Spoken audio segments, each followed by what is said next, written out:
Welcome back viewers, आप देख रहे हैं ये देश है हमारा का वीकेंड एडिशन। और आज इस वीकेंड एडिशन में हम बात कर रहे हैं जो कांग्रेस ने कब्र खोदने की बात कही, लेकिन खिल गया कमल। पूर्वोत्तर राज्यों के अंदर जनता जनार्दन के सवाल है इस दौर में और एक्सपर्ट्स के और नेताओं के जवाब है। सर, मेरा सवाल सुधांशु जी आपसे और मेरा सवाल अतुल जी आपसे भी है। मैं चुनाव पे वापस लौटता हूँ। सुधांशु जी, आपने पूर्वोत्तर के 3 में से 2 राज्यों में आपने चुनाव जीता, बहुत मुबारकबाद। लेकिन ये बताइए, लोकतंत्र का भी जिक्र हो रहा है, ये बताइए कि अगर सत्ता का बनना या सत्ता का बिगड़ना, इसका मतलब लोकतंत्र का बनना या लोकतंत्र का बिगड़ना वो आम लोगों के वोटों के अधिकार से जुड़ा हो, हमारे आपके वोटों के अधिकार से जुड़ा हो। लेकिन इसके बाद, क्योंकि मध्य प्रदेश में 20 साल चुनाव होने हैं, लेकिन इसके बाद सत्ता का परिवर्तन अगर डर के आधार पर हो जाए, सत्ता का परिवर्तन अगर धमकी के आधार पर हो जाए, नोट के आधार पर हो जाए, सांसदों और विधायकों के खरीद फरोख्त के आधार पर हो जाए, तो ऐसे में लोकतंत्र कहाँ है? फिर मतलब चुनाव आयोग क्या करे? अपना जॉब छोड़ दे, फिर लोकतंत्र ऐसे में कहाँ है? एक सवाल आपसे, लेकिन दूसरा सवाल आपसे है अतुल जी। आपने कहा कि वामपंथियों का, तो सर जब आप केरल से भारत जोड़ो यात्रा की शुरुआत कर रहे थे तो आपके कांग्रेस के जो लीडर हैं उन्होंने कहा था कि वामपंथी दीमक की तरह देश को खा रहे हैं, बीजेपी के साथ वो सत्ता में आ रहे हैं, लेकिन आप केरल में उनकी विखालफत करते हैं, लेकिन वहीं त्रिपुरा में आप उनके साथ सरकार बनाते हैं। ये दो त्रिपुरा में सरकार नहीं बनी, साथ लड़े, लेकिन पिछली बारी से सीटें कम हो गई। दोनों को अच्छे सवाल है, एक एक करके जवाब दीजिए। वो कह रहे हैं कि चुनाव जीतने का मतलब लोकतंत्र के जीतना है। का मतलब जानते क्या होता है कि अगर हमारी गवर्नमेंट सेंटर में जीत जाए तो हम राज्य की सारी विपक्ष की सरकारों को बर्खास्त कर दें, ये कहते हुए कि इनको अब शासन करने का अधिकार नहीं है चूंकि ये केंद्र में हार गए। देखिए, इन्होंने भी कहा कि राहुल गांधी जी की यात्रा का वर्णन किया, मगर इंग्लैंड में उनको देख के मुझे एक बात तो समझ में आ गई। वो कहते थे ना यहां कि सर्दी है थोड़ी, आप डर रहे हो इसलिए टी शर्ट पहनते थे, और वहां सूट बूट टाई में जाके पहुंच गया, मतलब वहां डर लगने लगा, वहां सर्दी लगने लगी। इसका अर्थ ये हो गया कि उस कैम्ब्रिज में जाकर अब वो बड़े जलवाए जलाल से बोल रहे हैं। तो मैं एक बड़ी ईमानदारी बात पूछना चाहूंगा, आप इंग्लैंड में पता है कितनी रेट ऑफ इन्फ्लेशन और rate of growth? Okay, Atul ji की बारी है। अतुल जी, उनका जवाब कि आप वामपंथियों के साथ केरल में लड़ते हैं, पूछ लीजिए और भाई, त्रिपुरा में समझौता करते हैं। जी, आपका भी सवाल और उनका भी सवाल है, उस युवक का भी सवाल। जो पार्टी का इतिहास येदियुरप्पा से शुरू होता है और आज 40 लाख पे हफ्ते पे दिखता है, वो ज्यादा सवाल न करे। जिस पार्टी ने ऐसी कोई पार्टी नहीं है। अभी सुनिए ना, आप बात करते मैं बुलाया नहीं। आप पता है ना, माल्या वाला सब ललित मोदी वगैरह सब पे कार्रवाई हुई, पता है? नीरव मोदी पे कार्रवाई हुई। नीरव मोदी प्रधानमंत्री के साथ और परिवार के साथ भाग जाता है देश को लूट के, और सारे लूट के गए, और हमारे यहाँ सबको सजा हुई। और 2G का जब केस नीरव मोदी को सुनो, बोलो एक केस बताओ। नहीं बोला नीरव मोदी को, नीरव मोदी पे भागे ना आपके साथ, प्रधानमंत्री के साथ कोई लेटर नहीं, सब नीरव मोदी प्रधानमंत्री के साथ डावोस में गया, वहीं से फैमिली के साथ भाग गया। अभी एक बात प्रधानमंत्री के साथ भागा नीरव मोदी, ये this is demeaning, this is not demeaning. एक प्राइम मिनिस्टर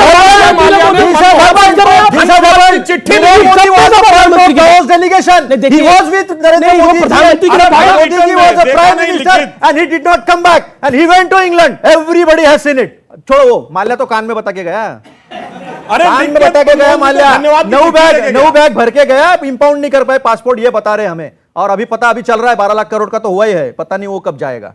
तो सबसे पहली बात इन्होंने कहा हमारे ऊपर वामपंथी का लगाया, उस बच्चे ने लगाया, सम्मान करता हूं, वो सवाल पूछ रहा है वो। लेकिन ये पार्टी 1989 से, सुनो ना, 1989 से ऐसी कौन सी पार्टी है भैया? सवाल पे जवाब दर्द होता है यार, सही बताया तो तकलीफ होती है। सुनो, ये सब पार्टियों से मिलकर बर्खास्त करना कोई डर नहीं। एक मिनट, मतलब सीधे सरकार डिसमिस, कोई वो नहीं है, वो तो कोई इशू नहीं। छोड़ो, 77 में इनकी सरकार आई थी। सरकार आते बराबर 1 महीने के अंदर 9 सरकारें जो है, मोरारजी देसाई इनके थे, मोरारजी देसाई इनके थे, जनता पार्टी के थे भाई, भाजपा के नहीं थे। जनता पार्टी के थे, भाजपा के नहीं थे। इनके नहीं थे। देखो इतिहास का क्या। अरे भाई, हम क्या जब आप इनके भाजपा ही मोरारजी भाई तो पूरे विपक्ष के थे। मोरारजी भाई तो पूरे विपक्ष के थे, तो कांग्रेस के थे। सुनो, मैं बोलूं एक सेकंड, आप उसकी बात का जवाब। इन्होंने अटल बिहारी वाजपेयी से लेकर सबको नकार दिया कि वो बीजेपी के नहीं थे। जनता पार्टी पूरे देश को मालूम है। अभी मुझे एक बात बताओ, ये पार्टी वाम दलों से लेकर, जेडीयू से लेकर, आरजेडी से लेकर सारे पार्टियों के साथ बैठी हो, यहां तक कि पीडीपी के साथ बैठ के जब स्वेरिंग इन हो रहा था मुफ्ती मोहम्मद सईद जी का कश्मीर में, तब उन्होंने पाकिस्तान को धन्यवाद दिया था और वहां मोदी जी बैठे थे देश के प्रधानमंत्री, तब सवाल नहीं पूछना हुआ मीडिया को कि देश की बेइज्जती हो रही है। अमित शाह से सवाल पूछा था, मैंने ही पूछा था। देखिए मैं नहीं पूछा था सवाल, मैंने एक बार नहीं 3 बार पूछा था। एक सेकंड, आपने क्योंकि मीडिया की बात करी, मैंने ही अमित शाह से सवाल पूछा था और 3 बार सवाल पूछा था।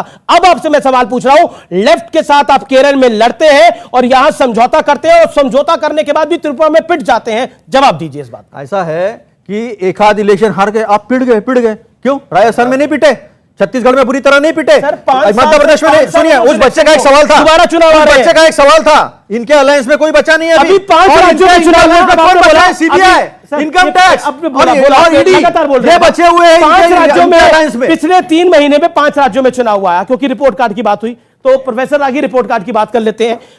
पिछले 3 महीने में 5 राज्यों में चुनाव हुआ और लगभग 5 राज्य बड़े राज्य थे, जिन 5 राज्यों की मैं बात कर रहा हूं उस, और अगर हम और शामिल कर रहे तो फिर उत्तर प्रदेश और उत्तराखंड और पंजाब भी आ जाता है, गोवा भी आ जाता है। अगर पिछले 1.25 साल की बात कर लें, कांग्रेस कितने राज्यों में चुनाव जीती है?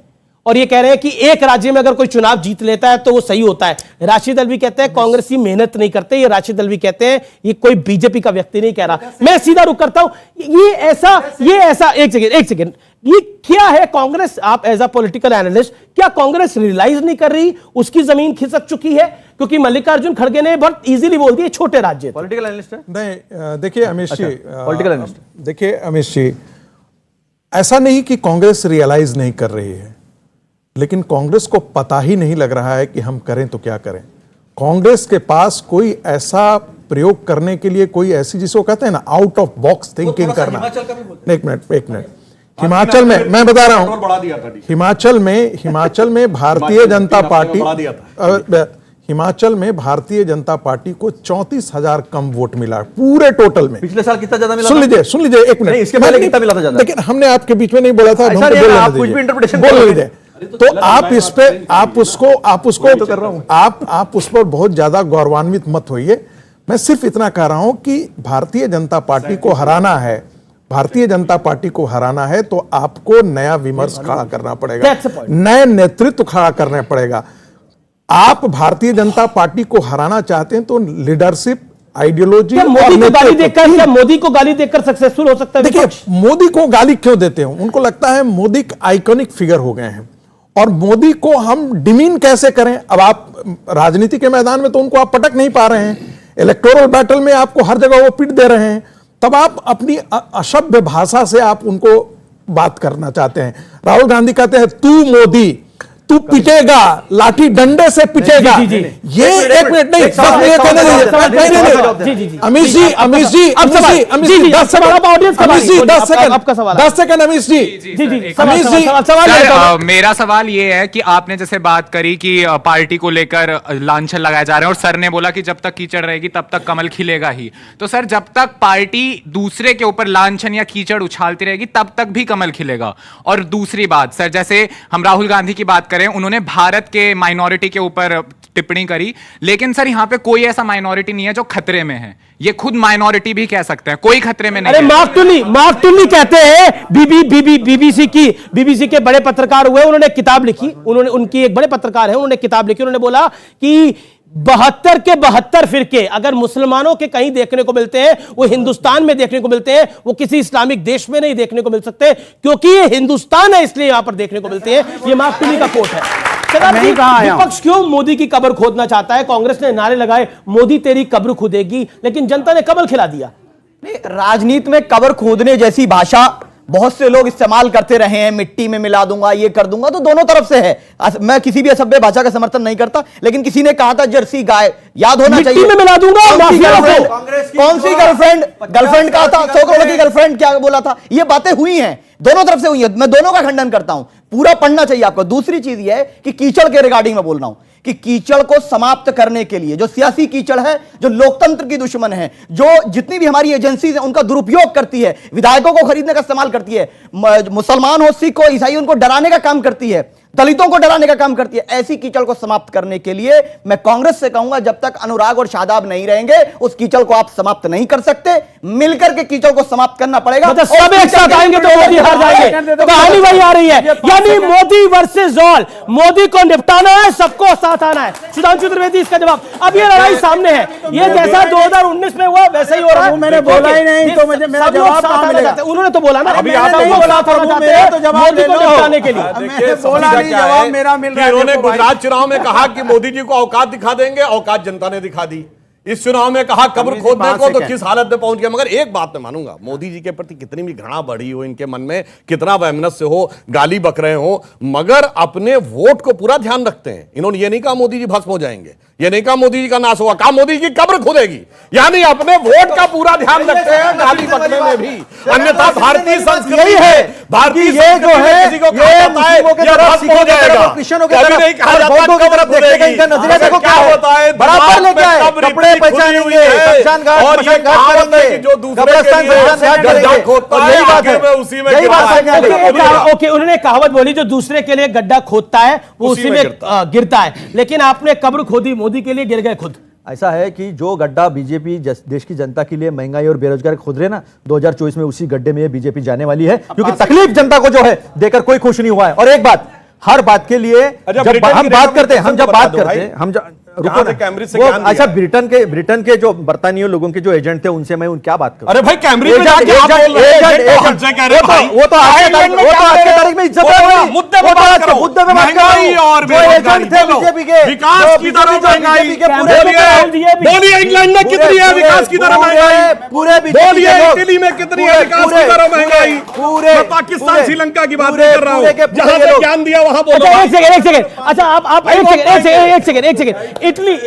आपने बात बोली। देखिए, आप मोदी जी की बात ना मानिए। इटली की प्राइम मिनिस्टर आई और उसने बोला कि मोदी की जो ग्लोबल रैंकिंग है वो इतनी अच्छी है और हम सबको बहुत अच्छा लगता है प्रधानमंत्री मोदी से मुलाकात करके। He is one of the powerful leaders of the world और उनको वो ग्लोबल रैंकिंग में सबसे ज्यादा लोकप्रिय हैं।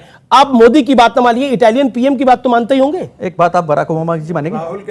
एक बराक ओबामा जी की बात मानेंगे? जो प्रॉमिस लैंड में 2011 में G20 की बैठक चल रही थी, पूरा दुनिया रिसेशन के अंदर था। उन्होंने कहा, बराक ओबामा जी ने मनमोहन सिंह साहब के लिए कहा था, when he speaks world lessons. वो जब कहते हैं Yes, दुनिया सुनती है। क्यों नहीं मानेंगे? हाँ? मैं बाराक ओबामा की सारी बातें मानता हूं। तो हमने प्रधानमंत्री को चुन के हमने इटली के लिए दिया था। बाराक ओबामा को वोट करें। हमने क्या बाराक ओबामा ने जो राहुल जी ने के लिए बोला है, वो आप मानते हैं? एक हाय ना, एक सेकंड। बाराक ओबामा ने जो राहुल जी के लिए बोला वो आप मानते हैं? एक मिनट अमित जी, क्योंकि बराक ओबामा की बात देश के प्रधानमंत्री और बीजेपी को जनता ने इसलिए चुन के नहीं दिया था कि महंगाई इटली की दिखाएंगे, लंदन की दिखाएंगे, देश की महंगाई कम करने के लिए दिया था। एक सेकंड कहां गया? सर 2 करोड़ रोजगार कहां गए? आपने बराक ओबामा, कहां गए? आपको जाना भी है, आपने बराक ओबामा को 2 बार कोट, आपने बराक ओबामा को कोट किया। आपने बोला बराक ओबामा को मानते हैं, उन्होंने मनमोहन सिंह की तारीफ करी। मैंने पूछ रहा हूं, मैं जनता के सामने पूछ रहा हूं, सवाल का जवाब मिलना चाहिए ना। बराक ओबामा ने जो राहुल जी के बारे में बोला था वो मानते हैं कि नहीं मानते? हाँ या ना?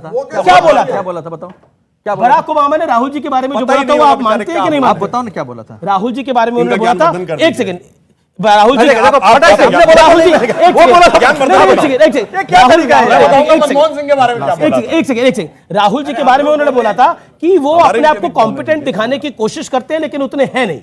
देखिए, अभी बराक ओबामा जी ने कहा था कि कॉम्पिटेंट दिखाने की कोशिश करते हैं, नहीं है, तो ये उनका ओपिनियन हो सकता है, लेकिन मानते नहीं competent- मानते? एक बात, मानते नहीं मानते? मैं बहुत कॉम्पिटेंट मानता हूं। मैं उस इंसान को जो सज्जन है, जिसकी भाषा अच्छी है, जो देश को जोड़ने के निकालने की बात करता है, वो मसान घाट और कब्रिस्तान की बात नहीं करता, वो कपड़े से लोगों को नहीं पहचानता, वो कहता है ये मेरा भारतीय है, उसको सीने से लगाता है, इसलिए मेरे को मेरा नेता का अभिमान है। Okay. आप बताओ मुझे, चुन के क्यों दिया था?